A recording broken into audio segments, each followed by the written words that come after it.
Hello everyone, and thank you for joining me for another audio slash video. Um, so I want to change it just for this video and maybe a few others in the future, and not just talk about narcissistic men or my narcissistic ex. There are narcissistic women, as many of you all know. It has been proven that men are more so narcissistic. Don't quote me on it. I've just, been listening to quite a few, coaches talking about this, and that's what they proclaim. So I'm running with it, damn it. Anyway, I honestly believe that a lot of empathic people attract narcissistic people in their lives. And with that being said, looking back, I was in high school many, many years ago, and I had just come home from a late night working at a nursing home. I worked in the dietary department. So I get home, and I'm not sure if I've mentioned on this channel that I have a twin sister, but yes, I do have a fraternal twin sister. And I also have a set of fraternal twin girls. So, must run in the blood. Anyways, so I come home and, it's late and I'm tired. And when I come through the door into the house, in my mom's house, my twin sister is sitting with one of her friends watching television or a movie or something. And you know how that awkward feeling is when you don't know someone and you don't know if you should say something more than just hi or whatever. But it was one of those situations, and I honestly didn't even know my twin sister was having company or a sleepover that night. So anyway, I ended up just taking a seat on the couch behind them, and my mom ended up taking us out to the store, just to pick out something, a snack for the night. So fast forward, we end up going back to my mom's house, and during that time I was completely obsessed with Michael Jackson. I mean, who wasn't? But at one point in time in their lives. But yeah, like I had any and everything that you could think of, collection wise, albums, whatever, old, new, I had it. So we're walking down a hall, and it's still kind of awkward. I didn't really know much about this girl at all. And all of a sudden I had mentioned, hey, do you want to take a tour of my room? Not like it was that great, but, I was proud of my Michael Jackson shrine, basically. She was like, yeah, sure. And she comes into the room, and when I tell y'all, this girl was no longer my twin sister's friend. She wasn't. My twin sister did not exist after that girl saw my shrine of Michael Jackson. Turned out she was, just as much of a diehard fan as I was, if not more. So we just clicked, like, from that night forward, we were like best buddies. She would call the house, and back then I wasn't driving at the time. We were still having our moms drive us from here to there, or a friend. The phone would ring, and my house, or my mom's house phone, and my sister would pick up, and it would be that girl, and I'll just call her Leah. So my twin sister would pick up, and Leah would be on the other line, and immediately my twin sister would put the phone down and say, Jamaica's for you. And yeah, that was really sad. Like, when you think about it, it's really sad that the girl ended up being my best friend after just a few minutes of hanging out with me when she was my twin sister's friend. So yeah, so we were pretty much inseparable as you can be. when you're at the mercy of others, driving you from place to place. And mind you, she lived on the other side of town. So whenever we could get the chance to hang out or just talk for hours about who's going to marry Michael Jackson first, yeah, we did that. Over time, uh, I ended up sharing that I had a really, really huge crush on the neighbor boy across the street. And we'll call him Jimmy. So I was like really big on watching Jimmy like a stalker, like through the blinds, as he would play basketball every day because that was like his thing to just play basketball in his driveway. He had this little hoop or whatever set up. And he went to one of the high schools down the street. And so I just thought he was extremely handsome. And, I was always too shy to say anything. We had lived there for, I think, 2.5, 3 years by now, or by that time. And I hadn't mustered up the, courage to say much to him other than hi. And I felt like, he was just the popular kid at school. That was my take on it from what I saw. He was just, way up here and I was way down here. So I just didn't feel worthy, quote unquote, worthy enough to, approach him. So my dad ends up asking if my twin sister, my little brother, and I wanted to go to a fair. They had a fair that comes once a year to my hometown. And my little brother actually was friends with Jimmy. And my little brother asked Jimmy if he wanted to come. And Jimmy was like, yeah, why not? And so Jimmy ends up coming and bringing his best friend. And I remember being so super excited. And I called my friend Leah and I was like, oh my gosh, that boy, the neighbor boy that I keep telling you about, that I like stare at every day playing basketball? And she was like, yeah. I said, well, my dad's taking us to the local fair tonight. And, I think you should come with us. You should see what I'm talking about, how fine this guy is. And she was just like, I don't know. And I was like, no, you should really come. Like, I think we'll have fun. And so she was like, okay, whatever. So my dad, he piled all of us in the back of his truck. And he swung around and picked up Leah. And we all ended up going to the fair that night. Once we got into the fair, like, we got out of the truck and we went through the entrance. Leah and Jimmy just kind of apparently hit it off. It was like love at first sight, I guess.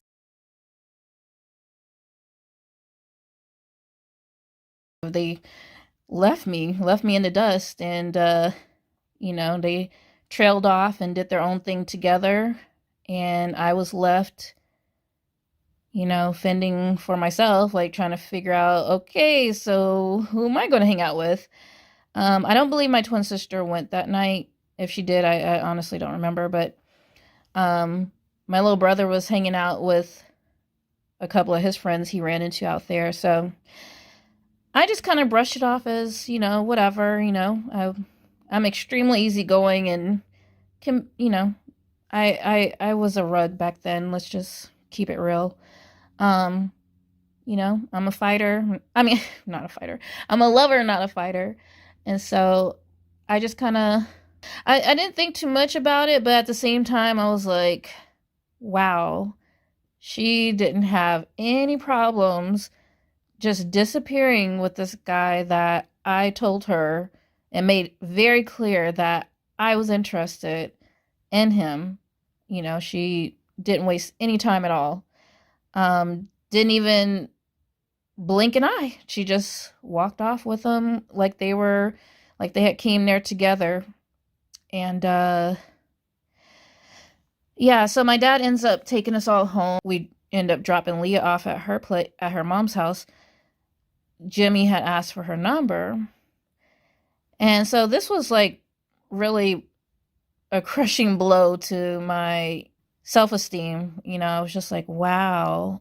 A few months down the road, I started noticing that, Jimmy, who actually had a truck of his own, he was driving my friend Leah to his house or his mom's house um, every other day or every weekend. And mind you, Jimmy's house was right across the street from me. So it wasn't like it would have been out of the way to stop by and say hi to me as far as my friend Leah. So I would see them pull up and go to his house. A few hours later or whatever, they'd be gone. And I wouldn't even get a phone call, not, a knock on the door to say, hey, just saying hi. I'm, across the street with Jimmy, blah, blah, blah, whatever. Nothing. So I actually, this was like how naive I was back then. I actually, after witnessing that a few times, I mentioned, and you should never mention anything like that to someone who's doing you wrong, because that's blatant. That was very blatant disrespect to me. And she knew what she was doing. But, me being the, rug and overly nice person and not, and always wanted to see the best in people, I think I called her or something about it one day and said, I can't believe, I mean, you never say hi to me, and I've noticed a few times that you've come, back and forth to Jimmy's house and you haven't even said hi. You don't say hi to me, nothing, and you know where I live. And so she was just like, "Oh, yeah, I'm sorry, my bad." Just like she just blew it off as like whatever. And so she was like, "Yeah, I'll definitely make sure um I come and say hi next time." So I was like, "Okay, that's cool." So the next time she came over that I noticed, um she ends up coming over, but she ends up bringing Jimmy. And I was like, "Okay, that's cool. Still, at least I get to see my best friend." Who I thought was my best friend at the time. So I was like, cool, it doesn't matter. And so whenever she came over from that day forward, she, always made sure she brought him over. And so, it just became this whole big, I guess not big, but this triangular or triangle of friends. Just, we would hang out and at my house and play games and all that good stuff. So, fast forward a few months later, I don't know, I had like this really like this gut feeling that something was off. And I was really just not feeling the friendship anymore. It was just kind of like by this time we had been best friends for 4 years, and something just was eating at me and I just couldn't shake it. And apparently it was written all over my face because I was in my own little world, just going over and over the different things that happened between my best friend at the time. And that was, I had finally come to the conclusion that I was clearly being used and I wasn't going to take it anymore. So I'm sitting outside on a porch, just in my own world. I don't even notice Jimmy across the street. And all of a sudden, he actually yelled out to me, "Hey, what's going on? Why are you looking like your dog died? Or why are you looking so sad?" Something to that effect. And I was just like, my heart dropped, like, "Oh my gosh, he's actually talking to me?" I was like, "Oh, it's nothing." And he actually walked over to me. Um, he was actually right in front of me at my mom's house, in front of the stairs I was sitting on, and I was just like, "Oh my god." And so I ended up, telling him that I was starting to feel like I was being used and I just didn't have a good feeling about about Leah. And he actually confirmed right away that she wasn't a good friend.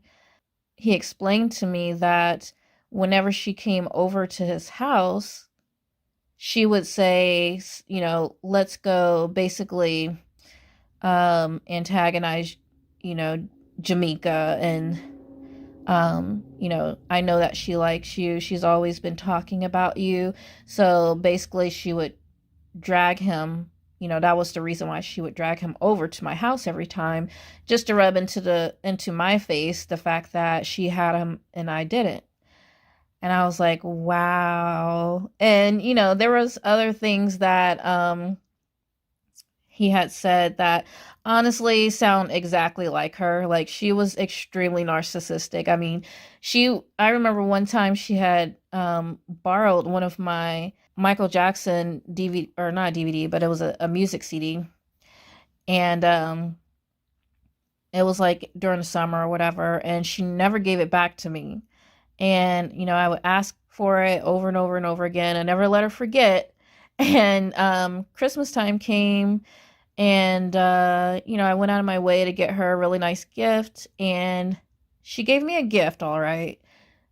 The gift was a brand new copy of the CD that I had lent her.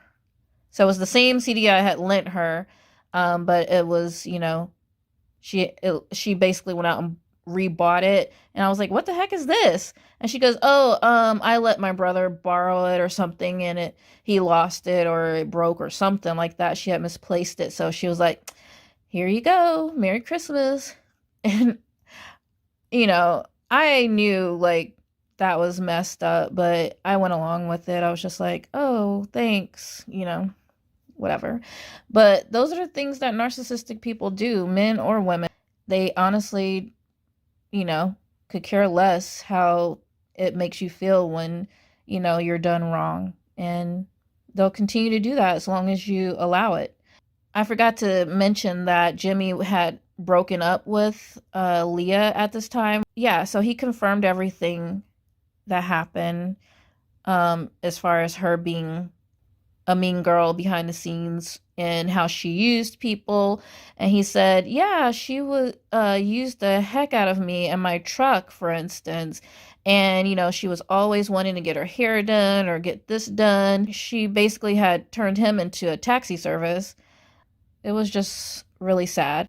I had actually had all of her items she had asked me to get from Jimmy after they had broken up, and they were all in trash bags. She asked me to fetch it for her, basically, after they had broken up, so that she didn't have to see his face again. After Jimmy had, basically confirmed everything that I had thought anyway, and then some, I went inside and grabbed all of the trash bags that she had asked me to keep at my home, and I gave it all back to him. And I said, you know what? If she wants her stuff back, she's going to have to get it from you. I'm done. Like, I was like, that was like my first time that I remember like really standing up for myself and saying, you know what? No more. Like, it may have taken 4 years for me to finally realize or wake up, but that was like the last straw. I was like, nope, done with her. Right after that happened, she had ended up calling me, and I just was not in the mood to talk to her at all. And she was like, well, are you mad at me? And I was like, actually, I am. And she was like, well, what did I do? And I just was like, you know what? I'm done. Like, I'm not talking to you right now. And I was like, I have to get off the phone. And I hung up the phone. And so she called me right back, and she was like, you can't do this to me. You have to let me know what's going on.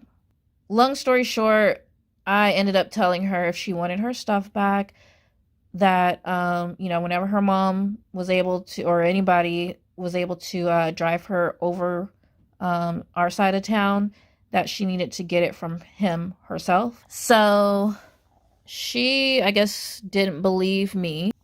Her mom ends up driving her to my place. I come to the door, and it was really hard for me, but at the same time, it was, really rewarding, because I had found my voice. she asked me, she had the puppy dog eyes and she was looking at me so sad. And she was like, can you please walk over and get my stuff from across the street? I really don't want to see Jimmy by myself. And, Jimmy wasn't a bad guy. He was not a mean guy or anything like that. So it wasn't that. It was just, I felt like she just wanted to use me one last time, um, before we were completely done. I was like, I'm sorry, it's a no. It's a no. And I shut the door and I was watching through the peephole and she, made this like slow walk of shame across the street and she was looking back towards, the house, towards my house. You really don't want someone in your life that's there just to suck everything out of you and use you for what you can give them. So with that being said, if you all enjoyed the story, please give me a thumbs up and share, and definitely comment below if you've experienced this by a male or female. So I look forward to reading your comments. And if you haven't hit that subscribe button, please, please, please do that. It would mean so much to me. And I will see you all in the next one.